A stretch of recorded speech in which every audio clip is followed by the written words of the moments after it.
Good morning class. कल हम लोगों ने नया चैप्टर स्टार्ट किया था बायोडाइवर्सिटी एंड कंजर्वेशन, ठीक है। तो वहीं से हम लोग कंटिन्यू करते हैं। इनफैक्ट जो कल हम लोगों ने पढ़ा था उसको थोड़ा हम लोग रिवाइज करते हैं, ठीक है। सबसे पहली चीज़ बायोडाइवर्सिटी क्या है। बायोडाइवर्सिटी या बायोलॉजिकल डाइवर्सिटी जो है, ठीक है, किसी भी स्पेसिफिक एरिया में या किसी भी स्पेसिफिक लोकेशन के अंदर, ठीक है, कितने डिफरेंट टाइप्स ऑफ ऑर्गेनिजम्स हैं, उनके gene pools, different types of उनके ऑर्गेनिजम्स के स्पीशीज़, ठीक है, डिफरेंट हैबिटेट्स और डिफरेंट इकोसिस्टम्स की जो बहुत बड़ी वैरायटी किसी पर्टिकुलर लोकेशन में या एरिया में प्रेजेंट होती है, उसको हम लोग कहते हैं बायोडाइवर्सिटी, ठीक है। अब बायोडाइवर्सिटी में 3 लेवल्स होते हैं, ठीक है, जो कि हम लोगों ने कल भी डिस्कस किया था। पहला है जेनेटिक डाइवर्सिटी, दूसरा है स्पीशीज डाइवर्सिटी और तीसरा है इकोलॉजिकल डाइवर्सिटी, ठीक है।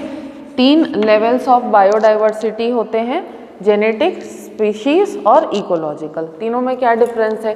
कल भी मैंने जेनेटिक बायोडाइवर्सिटी आप लोगों को बताया था कि नंबर ऑफ, जितने भी नंबर ऑफ ऑर्गेनिजम्स हैं, चाहे प्लांट्स हो, एनिमल्स हो, इंसेक्ट्स हो, माइक्रो ऑर्गेनिजम्स हो, जो कोई भी हो, ठीक है, उनके अंदर जो नंबर ऑफ जीन्स होते हैं, ठीक है, और उन जीन्स के थ्रू कोड होने वाले या उन जीन्स के थ्रू रेगुलेट होने वाले जो कैरेक्टरिस्टिक्स हैं, उसमें बहुत ज़्यादा वैरायटी हमको देखने के लिए मिलती है, ठीक है। तो जब वैरायटी ऑफ ऑर्गेनिजम्स के अंदर वैरायटी ऑफ जीन्स प्रेजेंट रहते हैं, वैरायटी ऑफ कैरेक्टर्स प्रेजेंट रहते हैं, तब उस डाइवर्सिटी को हम लोग कहते हैं जेनेटिक डाइवर्सिटी, ठीक है। अब ये जो जेनेटिक डाइवर्सिटी है, ये स्पीशीज़ लेवल पे भी या इंडिविजुअल लेवल पे भी ऑपरेट करती है। जैसे कि हम लोग सभी लोग एक स्पीशीज़ को बिलोंग करते हैं, लेकिन हमारे अंदर भी बहुत ज़्यादा डाइवर्सिटी देखने के लिए मिलेगी, ठीक है। मतलब एनाटॉमिकली तो हम लोग सारे के सारे सेम हैं, लेकिन मॉर्फोलॉजिकली जो है हमारी बॉडी में बहुत ज़्यादा वेरिएशन देखने के लिए मिलता है। That is only because of our genes, ठीक है। तो जीन्स जो है उसमें उनके थ्रू कोड होने वाले कैरेक्टरिस्टिक्स में जब वेरिएशन आता है, तब उसको हम लोग जेनेटिक डाइवर्सिटी या जेनेटिक बायोडाइवर्सिटी जो है कह सकते हैं, ठीक है। इसके बाद नेक्स्ट हम लोग आते हैं स्पीशीज़ डाइवर्सिटी पे, ठीक है। स्पीशीज़ डाइवर्सिटी मतलब किसी एक पर्टिकुलर लोकेशन या किसी पर्टिकुलर यूनिट एरिया के अंदर, ठीक है, कितने नंबर ऑफ स्पीशीज़ प्रेजेंट हैं, कितनी वैरायटी ऑफ स्पीशीज़ प्रेजेंट है, that is known as species diversity, ठीक है। जैसे अगर हम लोग अपने स्कूल के ग्राउंड को ही एक यूनिट एरिया मान लें, ठीक है, और इसमें अगर हम लोग काउंट करें कि कितने डिफरेंट वैरायटी ऑफ ट्रीज़ या प्लांट्स हमारे यहाँ प्रेजेंट हैं, ठीक है, तो हमारे स्कूल के ग्राउंड में ही कम से कम हम लोग 20 से 25 अलग अलग तरीके के प्लांट्स जो हैं, ठीक है, उनकी वैरायटी हम लोग आइडेंटिफाई कर सकते हैं, ठीक है। तो किसी यूनिट एरिया में कोई भी ऑर्गेनिज्म हो, कोई भी वो प्लांट हो सकता है, एनिमल हो सकता है, कुछ भी हो सकता है, होना चाहिए लिविंग ऑर्गेनिज्म। किसी यूनिट एरिया में लिविंग ऑर्गेनिजम्स की कितनी वैरायटी प्रेजेंट है, उसको हम लोग क्या कहते हैं? स्पीशीज डाइवर्सिटी कहते हैं, ठीक है। अब स्पीशीज़ डाइवर्सिटी जो है वो एरिया टू एरिया वेरी कर सकती है, ठीक है। जैसे कि जिस जगह पे ज़्यादा प्लांटेशन है या ज़्यादा फेवरेबल एनवायरनमेंट है, वहाँ पे स्पीशीज़ डाइवर्सिटी जो है ज़्यादा होगी, और जहाँ पे उतना फेवरेबल एनवायरनमेंट नहीं है, वहाँ पे स्पीशीज़ डाइवर्सिटी जो है वो कम होगी। जैसे अगर हम लोग फॉर एग्जांपल ले लेते हैं वेस्टर्न और ईस्टर्न घाट्स के बारे में हम लोग बात करते हैं, ठीक है। ईस्टर्न घाट्स कहाँ पर है? ईस्ट तरफ। ईस्ट तरफ मतलब कौन सी ईस्ट तरफ? ईस्ट तरफ तो बहुत सारी चीजें हैं। नहीं, क्या बोलते, मैं बता रहा हूँ, गुजरात के इस तरफ। चल, नहीं, मतलब गुजरात है। Eastern Ghats they extend from Andhra Pradesh up to Tamil Nadu, ठीक है। And Western Ghats they extend right from the Konkan area, मतलब जो गोवा वाला पैच है पूरा, गोवा और कर्नाटका से लेके केरला तक जो पैच है, ठीक है, उसको हम लोग बोलते हैं वेस्टर्न घाट्स। ठीक है, तो ईस्टर्न घाट्स और वेस्टर्न घाट्स दोनों जो हैं वो पेनिनसुलर एरिया में, इंडिया का जो पेनिनसुलर पार्ट है वहाँ पर लोकेटेड है। लेकिन अगर दोनों में हम लोग कंपैरिजन करें तो ईस्टर्न घाट्स में जो स्पीशीज़ डाइवर्सिटी है वो कम है, लेकिन वेस्टर्न घाट्स जो है वहाँ पे स्पीशीज़ डाइवर्सिटी जो है वो ज़्यादा है। ऐसा किस लिए होता है?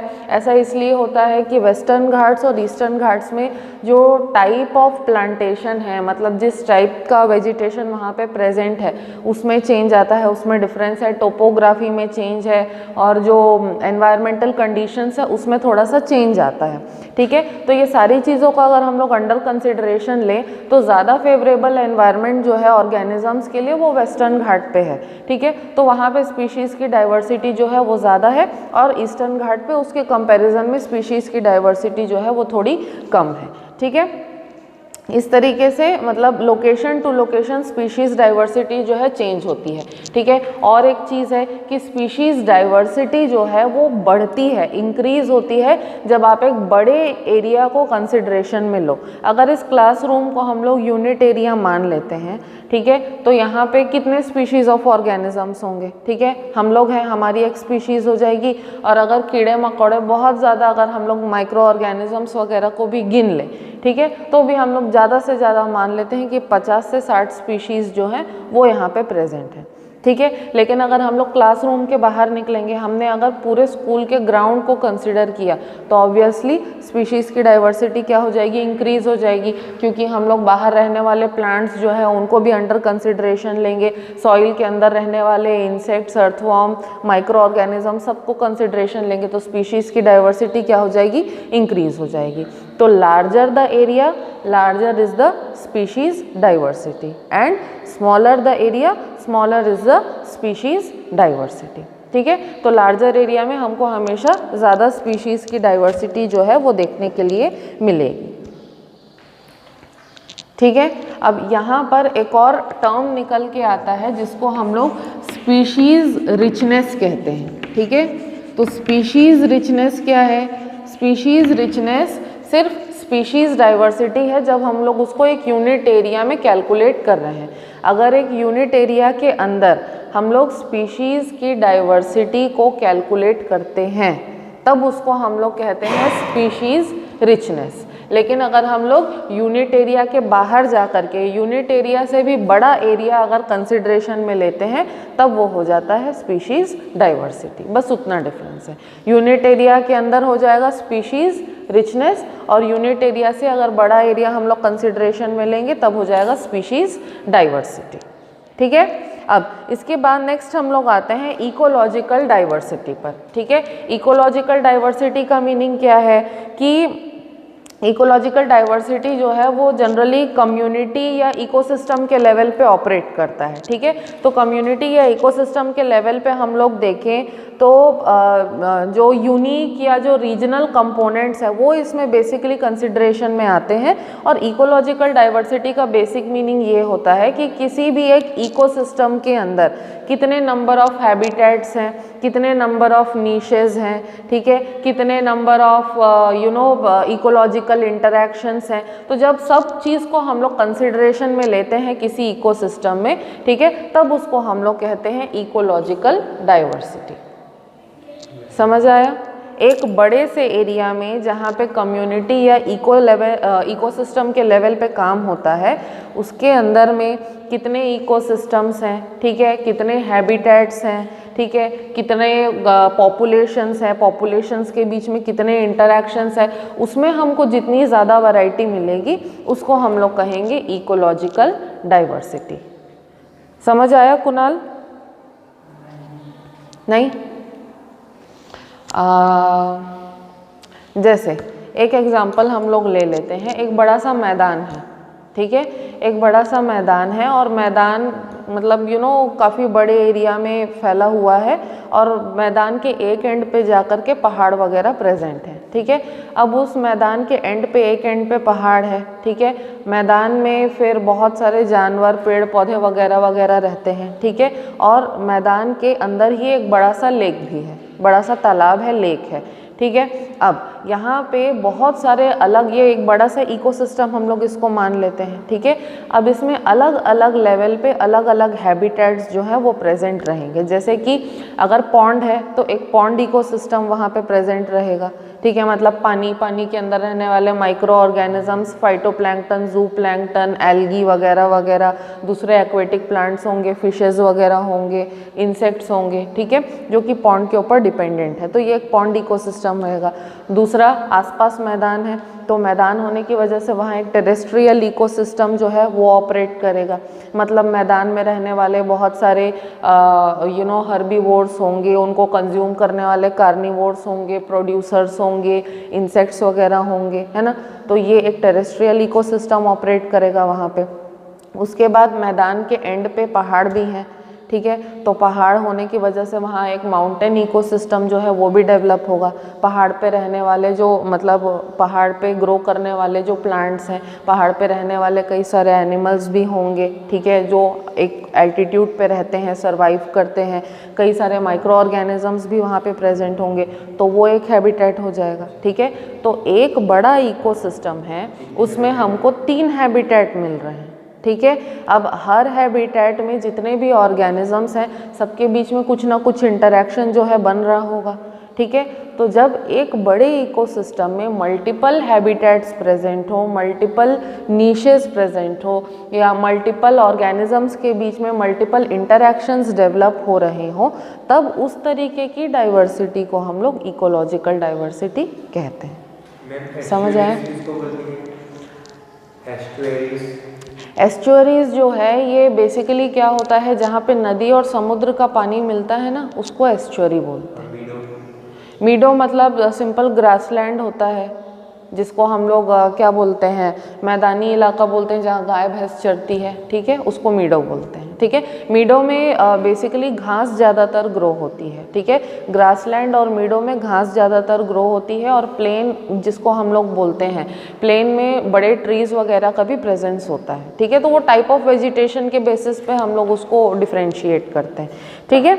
अब ये जो इकोलॉजिकल डाइवर्सिटी है, ठीक है, इकोलॉजिकल डाइवर्सिटी जो है वो एरिया के हिसाब से कम या ज़्यादा हो सकती है, ठीक है। जैसे फॉर एग्जांपल अगर हम लोग किसी बड़ी कंट्री को और छोटी कंट्री को आपस में कंपेयर करें, ज़्यादा दूर नहीं जाते हैं हम लोग, इंडिया को और मे बी नेपाल को या भूटान को अगर हम लोग कंपेयर करें, ठीक है, तो क्योंकि नेपाल या भूटान जो है उनका एरिया जो है कंट्री का वो छोटा है, तो उनके यहाँ जो लैंडस्केप है, लैंडस्केप में ज़्यादा वेरिएशन नहीं आता है। जैसे हमारे यहाँ पहाड़ हैं जहाँ पे बर्फ़ पड़ती है, हमारे यहाँ रेगिस्तान भी है, ठीक है, हमारे यहाँ ऐसा भी एरिया है जहाँ पे सबसे ज़्यादा बारिश होती है, ठीक है। हमारे यहाँ जो है साउथ इंडिया का क्लाइमेट भी है कि भाई जहाँ पे ठंड नहीं पड़ती है ज़्यादा, जहाँ पर ट्रॉपिकल क्लाइमेट रहता है, ज़्यादा गर्मी होती है, तो हमारे पास ग्रासलैंड भी है, हमारे पास वेटलैंड्स भी है, हमारे पास ट्रॉपिकल एरियाज़ भी हैं, ठीक है, हमारे पास डेजर्ट्स भी हैं, और हमारे यहाँ एल्पाइन यानी कि माउंटेन रेंजेस वाला एरिया भी है, ठीक है। हमारे यहाँ बहुत सारी वेरिएशन है। लेकिन अगर हम लोग नेपाल या भूटान को कंपेयर करने के लिए जाएं, उनके पास डेजर्ट नहीं है, ठीक है, उनके पास वेटलैंड है, ठीक है, हो सकता है उनके पास एल्पाइन एरिया है, पहाड़ हैं उनके पास में, ठीक है, उनके पास ग्रासलैंड है, लेकिन क्या उनके पास टेम्परेट या ट्रॉपिकल एरियाज़ है? नहीं है, उनके पास डेजर्ट भी नहीं है। तो क्योंकि उनके कंट्री का जो एरिया है वो कम है, तो उनके यहाँ जो इकोलॉजिकल डाइवर्सिटी है वो भी कम होगी, ठीक है। हमारा अगर हम लोग अपनी कंट्री को एक इकोसिस्टम अगर हम लोग कंसिडर करें हमारी अपनी कंट्री को, तो हमारी अपनी कंट्री के अंदर भाई कितने सारे हैबिटेट्स हैं। हमारे यहाँ ग्रास टेरेस्ट्रियल हैबिटेट भी है, हमारे यहाँ फॉरेस्ट हैबिटेट है, पॉन्ड हैबिटेट है हमारे पास, फिर हमारे पास डेजर्ट एरिया का जो हैबिटेट होता है वो होता है, ठीक है। तो क्योंकि हमारे पास हैबिटेट्स की वैरायटी ज़्यादा है, नीशेज़ और इंटरेक्शंस की वैरायटी ज़्यादा है, तो हमारे यहाँ इकोलॉजिकल डाइवर्सिटी भी ज़्यादा होगी as compare to any other country like Nepal और भूटान। क्योंकि उनके पास एरिया कम है तो उनके पास इकोलॉजिकल डाइवर्सिटी जो है वो भी कम होगी, ठीक है। समझ आया? ठीक है। अब जो हम लोग इकोसिस्टम या इकोलॉजिकल डाइवर्सिटी के बारे में बात कर रहे हैं, मतलब जितना ज़्यादा हमारे पास इकोलॉजिकल डाइवर्सिटी होगा उतना ज़्यादा हमारे पास फूड चेन होगा, उतना ज़्यादा हमारे पास फूड वेब होगा, ठीक है। हमारे पास डिफरेंट टाइप्स ऑफ पिरामिड्स जो हैं हमारे पास, जैसे pyramid of number, pyramid of biomass होता है, तो वो हायर लेवल पे हमारे यहाँ ऑपरेट करेगा। जो बायोजियोकेमिकल साइकिल्स हम लोगों ने पढ़े हैं वो हमारे यहाँ हायर लेवल पे ऑपरेट करेंगे। तो जितना बड़ा इकोसिस्टम है उतना ज़्यादा इन चीज़ों की वैरायटी हमको मिलेगी और उतना ज़्यादा इकोलॉजिकल डाइवर्सिटी भी हमारे यहाँ प्रेजेंट रहेगी। अंडरस्टूड? समझ आया? पक्का? भूपेंद्र? ठीक है। अब नेक्स्ट हम लोग इस चीज़ पे डिस्कशन करते हैं कि how many species are there on the surface of earth and in our country. क्या कर रहे हैं इन लोग बाहर? ठीक है। अगर हम लोग मॉडर्न टैक्सोनॉमी या मॉडर्न जो वर्क्स हैं उसको अगर हम लोग कंसिडर करें और जो पुराने वर्क्स हैं उसको अगर हम लोग कंसिडर करें, तो जो पहले का एस्टिमेट था कि अर्थ के सरफेस के ऊपर पहले के एस्टिमेट के हिसाब से 1.7 to 1.8 million species of organisms के रहने की बात होती थी, ठीक है। लेकिन अगर हम लोग मॉडर्न टैक्सोनॉमी का कंसिडरेशन लें, ठीक है, फाइलोजेनेटिक रिलेशनशिप्स जो है उनको अगर कंसिडरेशन में लें, ठीक है, तो सब चीज़ों को ध्यान में रखने के बाद में ये एस्टिमेट लगाया जाता है कि एट अ गिवन टाइम अभी भी हमारे अर्थ के सरफेस के ऊपर 5 मिलियन से लेकर के 50 मिलियन ऑर्गेनिजम्स की डाइवर्सिटी प्रेजेंट हो सकती है, ठीक है। तो 5 मिलियन से लेकर के 50 मिलियन तक हमारे यहाँ ऑर्गेनिजम्स की स्पीशीज़ जो है वो प्रेजेंट रह सकते हैं पूरे अर्थ के सरफेस पे, ठीक है। अब इसमें से ये भी माना गया है, ठीक है, कि हम लोगों ने अभी तक सिर्फ 61% of the total species of organisms का हमको नॉलेज है, ठीक है। मतलब अगर 100% डाइवर्सिटी है तो उसमें से 61% ऑर्गेनिजम्स का ही हमको नॉलेज है, बाकी 39% ऑर्गेनिजम्स के बारे में अभी तक हमको कुछ नहीं पता है, मतलब हम लोगों ने उनको अभी तक डिस्कवर भी नहीं किया है, ठीक है। तो ऑर्गेनिजम्स, नए ऑर्गेनिजम्स जो हैं उनके आइडेंटिफिकेशन, क्लासिफिकेशन और उनकी डिस्कवरी के लिए डिफरेंट प्रोजेक्ट्स जो हैं उसको लॉन्च किया गया है। जैसे कि एक प्रोजेक्ट है स्पीशीज़ 2000, ठीक है, एक प्रोजेक्ट का नाम है स्पीशीज़ 2000 और एक दूसरा प्रोजेक्ट है ग्लोबल बायोडाइवर्सिटी इंफॉर्मेशन फैसिलिटी, ठीक है, ग्लोबल बायोडाइवर्सिटी इंफॉर्मेशन फैसिलिटी और स्पीशीज़ 2000 नाम के 2 प्रोजेक्ट्स लॉन्च हुए हैं, जिनका कि होल सोल काम यही है कि नए जो ऑर्गेनिजम्स हैं, चाहे वो प्लांट हो, एनिमल हो, माइक्रो ऑर्गेनिज्म हो, कुछ भी नए ऑर्गेनिजम्स का आइडेंटिफिकेशन करना, उनका क्लासिफिकेशन करना, उनकी डिस्कवरी करना, ये दोनों प्रोजेक्ट्स का होल सोल काम यही है, ठीक है। तो अगर एस्टिमेट के हिसाब से हम लोग देखें, ठीक है, तो एस्टिमेट के हिसाब से हमारे अर्थ के सरफेस के ऊपर हायर प्लांट्स का नंबर है 2,70,000, ठीक है। वर्टिब्रेट्स हैं हमारे पास 53,239, ठीक है। इसमें फिशेस, मतलब वर्टिब्रेट्स के बारे में जब हम लोग बात कर रहे हैं तो इसमें फिशेस है 26,959 types of fishes, 4,780 type of amphibians, 7,150 types of reptiles, 9,700 type of birds and 4,650 types of mammals, ठीक है। तो ये एक अंदाज़ा है सिर्फ कि इतने हो सकते हैं, इससे ज़्यादा भी हो सकते हैं क्योंकि कई सारे की तो डिस्कवरी अभी तक हुई नहीं है,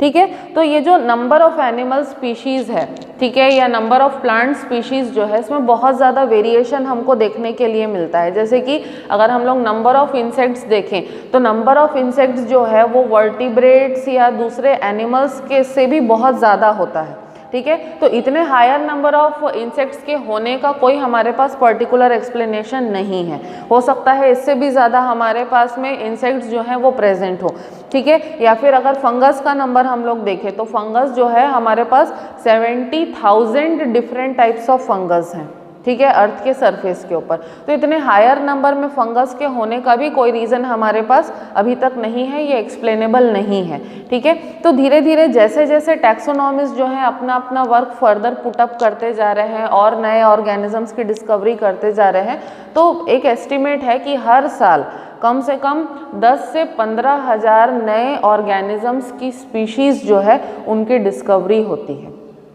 ठीक है, जितने भी 5 किंगडम हैं हमारे पास में, पांचों किंगडम में कुल मिलाकर के 10 से 15 हज़ार नए ऑर्गेनिजम्स की स्पीशीज़ जो है हर साल एक जो लिस्ट है उसमें ऐड होती जाती हैं। और अगर दूसरे तरीके से हम लोग देखें तो जितने ऑर्गेनिजम्स नए ऐड हो रहे हैं, ठीक है, उससे कम नंबर में ऑर्गेनिजम्स जो है एक्सटिंक्ट होते हैं। तो ये हम लोग मान के चलते हैं कि ऑर्गेनिजम्स की जो स्पीशीज़ की वैरायटी है वो हर साल कम से कम बाई 15 to 20,000 जो है इंक्रीज़ होते जाती है। तो आप खुद सोचो कि हमारे अर्थ के सरफेस के ऊपर कितनी ज़्यादा डाइवर्सिटी ऑर्गेनिजम्स की प्रेजेंट है। ठीक है, अगर हम लोग ये देखें कि इंडिया के अंदर कितनी ज़्यादा डाइवर्सिटी है, तो इंडिया में 17,500 टाइप्स ऑफ एंजियोस्पर्म्स हैं, फंगस की 14,500 स्पीशीज़ हैं, एल्गी की 6,500 स्पीशीज़ है, ठीक है, ब्रायोफाइट्स की 2,850 स्पीशीज़ है। इस तरीके से हमारे इंडिया में भी बहुत ज़्यादा वेरिएशन जो है, बहुत ज़्यादा वैरायटी जो है ऑर्गेनिजम्स में देखने के लिए मिलती है। ठीक है, तो इसका जो चार्ट है, मतलब नंबर ऑफ ऑर्गेनिजम्स का 2 टेबल है मेरे पास में, इसको मैं फ़ोटो लेकर के आज के क्लास के साथ ऐप में अपलोड कर दूंगी, तो वहाँ से आप लोग देख सकते हो। आई थिंक बुक में भी दिया होगा, 2-3 पाई चार्ट्स बुक में भी दिए हैं और मेरे पास भी बुक में 2-3 पाई चार्ट्स दिए हैं, तो उससे हम लोग उसको टैली कर सकते हैं, देख सकते हैं। ठीक है, आगे बढ़ते हैं हम लोग, नेक्स्ट टॉपिक पे आते हैं, that is patterns of biodiversity.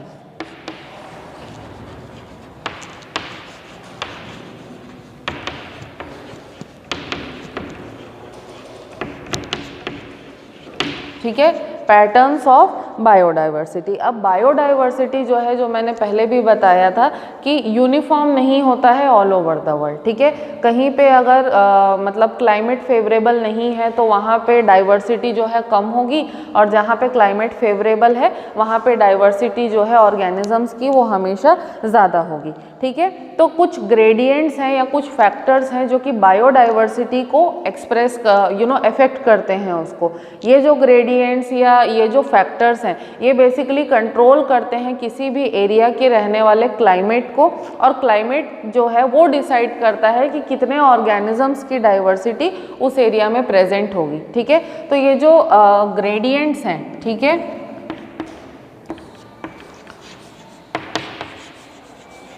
First is latitudinal gradient, दूसरा है एल्टीट्यूडिनल ग्रेडियंट,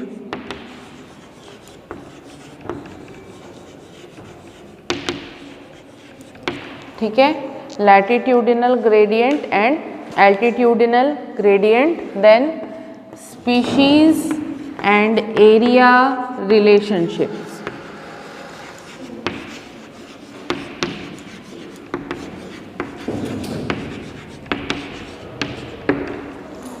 ठीक है, तो 3 ग्रेडियंट जो हैं ये बेसिकली बायोडाइवर्सिटी जो है उसको अफेक्ट करते हैं। ठीक है, पहला है लैटिट्यूडिनल ग्रेडियंट। लैटिट्यूड मतलब क्या है पता है? क्या क्या है? इमेजिनरी लाइंस होते हैं, है ना। लैटिट्यूड और लॉन्गिट्यूड जो है ये इमेजिनरी लाइंस होते हैं जो बेसिकली हमको किसी भी कंट्री का या किसी भी सिटी का लोकेशन जो है उसको आइडेंटिफाई करने में हमको हेल्प करते हैं। ठीक है, अब ये जो इमेजिनरी लाइंस हैं, ठीक है, लैटिट्यूड या लॉन्गिट्यूड जो है, हम लोग लॉन्गिट्यूड के बारे में नहीं बात करेंगे, हम लोग लैटिट्यूड के बारे में बात करेंगे। ठीक है, तो लैटिट्यूडिनल लाइंस जो होते हैं इनमें जब इंक्रीज या डिक्रीज होता है, तो जब लैटिट्यूड इंक्रीज होता है तो उसके साथ साथ क्या होता है, हम लोगों ने इसके पहले के चैप्टर में भी पढ़ा था कि टेम्परेचर में ड्रॉप आता है। ठीक है, तो अगर इक्वेटर से हम लोग, ये इक्वेटर है, इक्वेटर से अगर ऊपर जाते हैं लैटिट्यूड जो है इंक्रीज हुआ, ठीक है, या इक्वेटर से हम लोग नीचे गए लैटिट्यूड जो है वो डिक्रीज हुआ। ठीक है, तो मैक्सिमम टेम्परेचर जो है वो कहाँ पर रहता है, वो रहता है इक्वेटर पर। ठीक है, और जैसे ही हम लोग इक्वेटर से दूर जाते हैं तो टेम्परेचर क्या होने लगता है, कम होने लगता है। ठीक है, तो जो साउथ पोल और नॉर्थ पोल है, ठीक है, वहाँ पे टेम्परेचर क्या रहता है, मिनिमम रहता है, और मैक्सिमम टेम्परेचर रहता है इक्वेटर पर। ठीक है, तो जब लैटिट्यूड में बेसिकली चेंज आता है तो लैटिट्यूड में चेंज आने के साथ साथ बहुत सारे एनवायरमेंटल फैक्टर्स जो हैं उनके अंदर भी चेंज आता है। जैसे कि सनलाइट के बारे में ही हम लोगों ने जब बात की थी, तो मैक्सिमम सनलाइट जो है वो इक्वेटर पर पड़ती है। ठीक है, सबसे ज़्यादा ब्राइटनेस जो है सनलाइट की वो इक्वेटर पर होती है, सबसे ज़्यादा टेम्परेचर इक्वेटर पर होता है। ठीक है, और सबसे ज़्यादा ड्यूरेशन के लिए इक्वेटर पर ही सनलाइट पड़ती है। इस वजह से यहाँ पे टेम्परेचर जो है मैक्सिमम रहता है। तो जैसे जैसे आप लैटिट्यूड में ऊपर चढ़ते जाओगे या लैटिट्यूड में जैसे जैसे आप नीचे उतरते जाओगे तो क्या होता है कि लैटिट्यूड में 1 डिग्री का भी अगर चेंज आता है तो टेम्परेचर क्या हो जाता है, चेंज हो जाता है। ठीक है, तो अगर हम लोग मान लें कि लैटिट्यूड में, ठीक है, अगर हम लोग 1000 मीटर्स ऊपर चले जाते हैं, ठीक है, लैटिट्यूड में अगर हम लोग 1000 मीटर्स ऊपर चले जाते हैं तो करीब करीब 6 डिग्री का जो डिफरेंस है टेम्परेचर में वो आ जाता है। ठीक है, मतलब जितना ज़्यादा हम लोग ऊपर जाते जाएंगे लैटिट्यूड में उतना ज़्यादा हमारा जो टेम्परेचर है उसमें डिफरेंस आते जाएगा, मतलब टेम्परेचर क्या हो जाएगा, गिर जाएगा। ठीक है, तो सबसे हाईएस्ट टेम्परेचर इक्वेटर पे है, और जैसे जैसे हम लोग आर्कटिक एरिया में चले जाएंगे वहाँ पे टेम्परेचर जो है कई बार 0 और 0 के अलावा माइनस में भी, यानी कि सब 0 में भी चले जाता है। ठीक है, तो ये चीज़ एविडेंट है कि जहाँ पर टेम्परेचर मैक्सिमम रहता है वहाँ की कंडीशंस जो है वो ज़्यादा फेवरेबल रहती हैं। तो जाहिर सी बात है कि बायोडाइवर्सिटी जो है उसका मैक्सिमम जो कंडीशनिंग है या मैक्सिमम जो नंबर है वो हमको कहाँ पर मिलेगा, इक्वेटर पर ही ज़्यादातर मिलेगा। ठीक है, अब बायोलॉजिकल डाइवर्सिटी जो है वो सबसे ज़्यादा अगर इक्वेटर पे रहती है तो इक्वेटर का जो एरिया होता है इसको हम लोग कहते हैं ट्रॉपिक्स। ठीक है, तो ट्रॉपिक्स पर बायोडाइवर्सिटी सबसे ज़्यादा होने के कुछ रीजंस हैं। सबसे पहला तो रीज़न ये है कि यहाँ पर इक्वेटर पर कभी भी सुना होगा कि ज़्यादा तूफान वगैरह नहीं आते हैं। ठीक है, इक्वेटर के आसपास का जो एरिया है हाँ वहाँ पे बारिश बहुत हो सकती है, लेकिन बहुत ज़्यादा मतलब आंधी तूफान का होना या बहुत ज़्यादा टेम्परेचर का कम हो जाना या सूखा पड़ जाना, इस तरीके की नेचुरल कैलामिटीज़ जो हैं वो ट्रॉपिकल एरिया में ज़्यादातर नहीं होती हैं। ये सबसे पहला रीज़न है बायोडाइवर्सिटी का, क्योंकि नेचुरल कैलामिटी होने की वजह से क्या होता है कि उस एरिया की जो बायोडाइवर्सिटी है वो सबसे ज़्यादा इफेक्ट होती है। क्योंकि हम ह्यूमन्स हैं, हम लोग अपने आप को किसी ना किसी तरीके से बचा सकते हैं, लेकिन बाकी ये प्लांट्स जो एनिमल्स वगैरह होते हैं उनके पास तो कोई मैकेनिज्म नहीं होता अपने डिफेंस के लिए, तो सबसे ज़्यादा नुकसान भी उन्हीं को पहुंचता है नेचुरल कैलामिटी होने के केस में। ठीक है, तो नेचुरल कैलामिटीज़ नहीं होने के वजह से सबसे पहला रीज़न यही है कि जिससे बायोडाइवर्सिटी जो है यहाँ पे सबसे ज़्यादा होती है। दूसरा रीज़न ये है non seasonal environment. Non seasonal environment मतलब यहाँ पर ट्रॉपिक्स में मौसम जो है ज़्यादा चेंज नहीं होता है। ठीक है, यहाँ पे कम से कम मतलब साल के 12 में से 10 महीने जो है यहाँ पे बढ़िया अच्छा एडिक्वेट जो एवरेज टेम्परेचर रहता है वो मेंटेन रहता है। ठीक है, समय से बारिश होती है, यहाँ पे ज़्यादा ठंड नहीं पड़ती है, तो सीज़न में ज़्यादा चेंज नहीं होने की वजह से भी यहाँ पे बायोडाइवर्सिटी जो है सबसे ज़्यादा होती, क्योंकि अगर सीज़न में फ्रीक्वेंट चेंज होते रहेगा, ठीक है, तो उससे क्या होगा कि या तो ऑर्गेनिजम्स जो हैं उनको एडेप्टेशन प्रोड्यूस करना पड़ेगा या फिर उनको अपना हैबिटेट चेंज करना पड़ेगा। ठीक है, तो सीज़न में अगर ज़्यादा चेंज नहीं होगा तो ऑर्गेनिजम्स को ना ज़्यादा एडेप्टेशन करने की ज़रूरत है ना फिर उनको इधर उधर कहीं मूव करने की ज़रूरत है, इसलिए सबसे ज़्यादा बायोडाइवर्सिटी ट्रॉपिक्स पे रहती है। और तीसरी चीज़ है पैराडॉक्स ऑफ एनरिचमेंट। ठीक है, पैराडॉक्स ऑफ एनरिचमेंट का क्या मीनिंग होता है, आप लोग के बुक में दिया है कि नहीं दिया है आई डोंट नो। ठीक है, पैराडॉक्स ऑफ एनरिचमेंट का मतलब ये है कि ग्रोथ को फेवर करने वाले जो कंडीशंस होते हैं जिसमें कि ऑप्टिमम न्यूट्रिशन मिले और फेवरेबल एनवायरनमेंट वगैरह मिले, ग्रोथ को फेवर करने वाले जो कंडीशंस हैं वो सबसे ज़्यादा ट्रॉपिक्स में ही होते हैं। ठीक है, इसीलिए बायोडाइवर्सिटी ट्रॉपिक्स में ज़्यादा है। और जो मैंने सनलाइट का आप लोगों को बोला था कि मैक्सिमम ड्यूरेशन की sunlight, maximum intensity of sunlight जो है वो भी ट्रॉपिकल एरिया को ही मिलती है, इसीलिए वहाँ पर बायोडाइवर्सिटी क्या होती है, हमेशा ज़्यादा होती है। ठीक है, तो आज हम लोग यहाँ पर कंक्लूड करते हैं क्लास को। एल्टीट्यूडिनल ग्रेडियंट से हम लोग नेक्स्ट क्लास में स्टार्ट करेंगे। ठीक है, तो मेरा 11th में क्लास नहीं है।